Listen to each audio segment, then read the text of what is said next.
Hi, this is Anton from Hello Clerk. In Hello Clerk we do financial apps for Atlassian Jira. In this video I want to show how to round invoice time in Clerk. When you import Jira time into Invoice, this time could be rounded. And Clerk uses rounding schemes to do this rounding. You can manage rounding schemes in Clerk settings. For each rounding scheme you can set time rounding method and precision. When you change these parameters, you can see the example at the bottom. So let's create a new invoice and see how rounding schemes work. When we import time from Jira into Invoice, the selected rounding scheme is applied, and we have this amount of hours.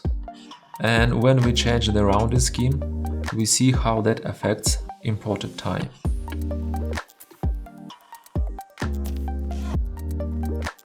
Thanks for watching this video. Let me know if you will have any questions. And try our apps for free in the Atlassian marketplace.